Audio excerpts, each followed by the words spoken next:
Booster vos publications Instagram peut s'avérer décisif pour le succès de votre entreprise si vous le faites bien. Je dis si vous le faites bien parce que encore beaucoup trop d'utilisateurs ont tendance à booster leurs posts sans avoir de plan précis.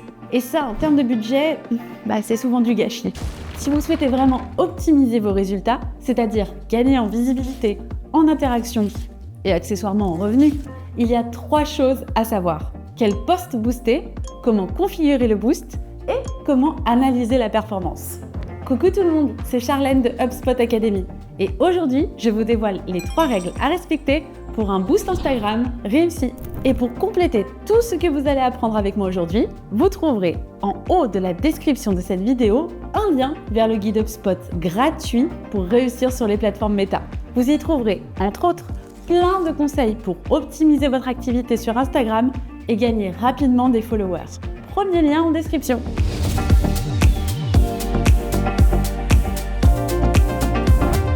Le boost Instagram consiste à prendre une publication existante et à la transformer en publicité payante pour qu'elle soit vue par un maximum de personnes et pas juste vos followers.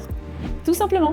Et en guise d'exemple, on va reprendre notre marque de vêtements imaginaires préférée. Aura Champêtre, bien sûr. Supposons qu'ils viennent de sortir un nouveau pull pour l'hiver et qu'ils souhaitent en faire la promo sur Insta. Mais ils ne souhaitent pas passer par toutes les étapes de configuration du gestionnaire de publicité Meta, ce que je respecte, vraiment. Alors, qu'est-ce qu'ils vont faire ? Ils vont booster un post Insta qui a bien marché, et voilà, maintenant c'est une pub. Et c'est ça la force de cette fonctionnalité. Elle rend la publicité en ligne simple et accessible. Cerise sur le gâteau, quand c'est bien fait, le gain en visibilité peut vraiment être colossal. Voici comment faire.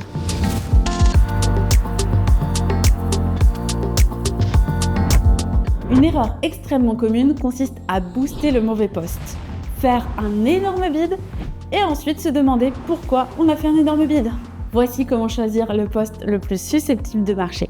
Première astuce, choisissez un post qui fonctionne déjà sans le boost. Si vous avez récemment fait un post qui a reçu beaucoup de likes, de commentaires, de partages, d'enregistrements, c'est un bon candidat pour un boost.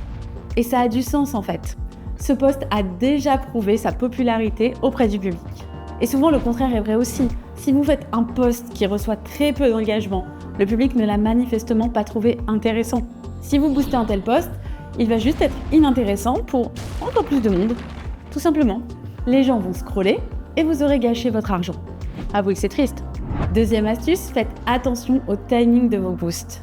Si vous lancez un nouveau produit, organisez un événement ou faites une promo particulière en ce moment, boostez ce post. Ce sont des annonces qui se prêtent particulièrement bien à la publicité. Le lancement d'un nouveau produit, par exemple, est un moment très important pour votre entreprise. Si vous boostez ce post, vous vous assurez de donner un maximum de visibilité à ce produit pour augmenter ses chances de succès. Troisième astuce, faites attention au type de contenu dont il est question. Les humains étant des êtres émotionnels, les posts avec un storytelling ont tendance à bien fonctionner quand on les booste. Je vous parle ici des posts créant de la proximité en montrant les coulisses de votre entreprise, des posts mettant en avant les avis de clients existants, ou encore du contenu généré par les utilisateurs, le fameux UGC.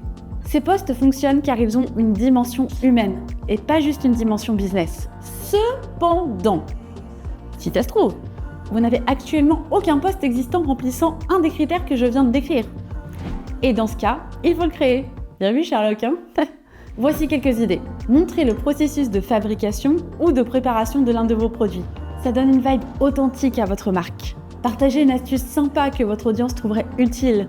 Faites un concours ou une offre spéciale limitée dans le temps pour encourager les interactions et créer de l'urgence. Si c'est pertinent pour votre produit ou service, faites un post avant-après. C'est un format qui a fait ses preuves en termes de publicité.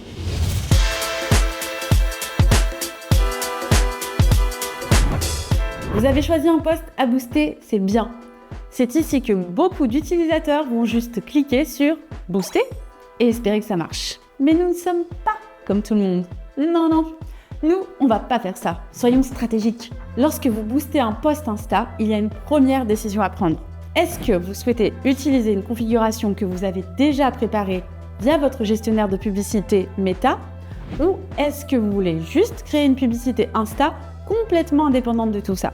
C'est vous qui voyez. Ensuite, il faut choisir l'objectif du boost. Plus de visites de profil, si vous voulez gagner des followers, plus de visites de site web, si vous êtes en train de promouvoir un produit ou un service, plus de messages, si vous voulez discuter avec votre audience. Il y a également une option vous permettant de laisser Instagram décider de l'objectif de boost idéal en fonction du post et de l'audience. Et en ce qui concerne votre audience, vous avez deux options. La première consiste à laisser Instagram booster votre post auprès d'une audience similaire aux followers que vous avez déjà. Si vous pensez que vos followers actuels sont un exemple de public parfait pour ce boost, vous pouvez sélectionner cette option. Ou alors, vous pouvez créer une audience personnalisée, vous donnant ainsi un contrôle total sur l'âge, les centres d'intérêt ou encore la localisation du public qui verra votre post boosté. Petite astuce sur ce point, n'hésitez pas à viser un public niche. Si votre post est vu par moins de monde, mais que ce petit monde est vraiment intéressé, ça peut valoir le coup. Ensuite, définissez un budget et une durée pour le boost. Je vous recommande de commencer petit. 5 € par jour pendant une semaine, c'est très bien pour prendre la température sans se ruiner. Une fois que tout est prêt, cliquez sur Booster. Instagram va examiner votre post pour s'assurer qu'il est bien éligible. Cela prend généralement quelques heures. Une fois cela fait, votre post est boosté. Très vite fait. Voici quelques erreurs de débutants à éviter. Booster une photo floue parce que c'est artistique, tu vois, c'est un concept en fait. Non.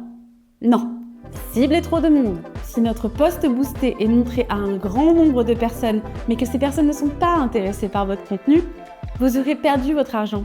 Boostez vos posts quand personne n'est en ligne. N'allez pas booster un post un mardi à minuit. Je veux dire, c'est du bon sens, mais je préfère quand même vous le rappeler, on ne sait jamais. Votre post est boosté, félicitations. Maintenant, il faut analyser la performance pour optimiser votre campagne.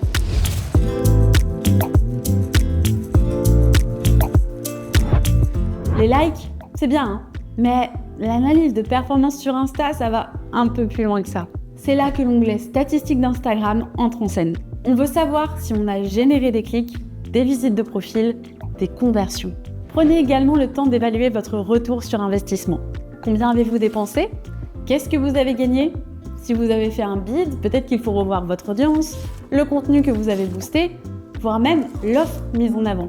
Essayez d'ajuster un de ces éléments et faites un nouveau boost. Si vous changez trop de choses à la fois et que votre post décolle, bravo, mais vous ne saurez pas pourquoi. Et du coup, difficile de reproduire l'exploit. Et ce suivi, il faut le faire systématiquement. D'accord? Est-ce que vos boosts de vidéos ont eu une meilleure performance que vos images statiques? Est-ce que vous avez eu une meilleure performance en ciblant une audience locale plutôt qu'une audience large? Gardez une trace de tout ce qui a fonctionné et de ce qui n'a pas fonctionné.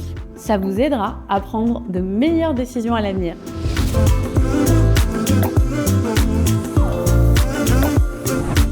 Après avoir vu toutes ces astuces faciles à mettre en œuvre, peut-être êtes-vous pressé de vous y mettre. Voici comment vous pouvez avoir un post boosté d'ici 15 minutes, montre à main. Trouvez votre post le plus performant via l'onglet statistiques. Choisissez visites de profil comme objectif de boost, histoire d'augmenter votre nombre de followers. Lors du choix de votre audience, choisissez votre ville et un ou deux centres d'intérêt spécifiques qui correspondent au type de contenu que vous avez l'habitude de poster. Réglez votre budget à 5 € par jour pendant 5 jours. Faites ensuite le suivi de la performance de ce boost. Combien d'abonnés et de visites de profil en plus avez-vous généré? C'est aussi simple que ça.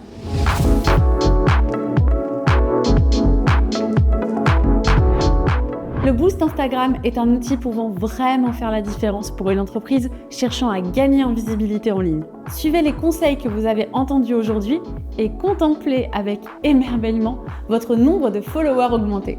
N'oubliez pas de télécharger le guide gratuit du marketing sur les plateformes Meta que nous avons créé juste pour vous.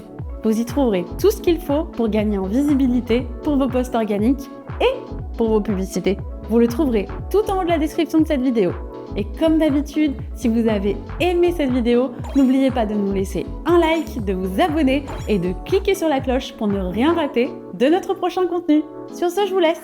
Moi aussi, j'ai des posts à aller booster. Eh ouais, il y a une vraie personne derrière la caméra, vous savez. C'était Charlène de HubSpot Academy. Salut tout le monde!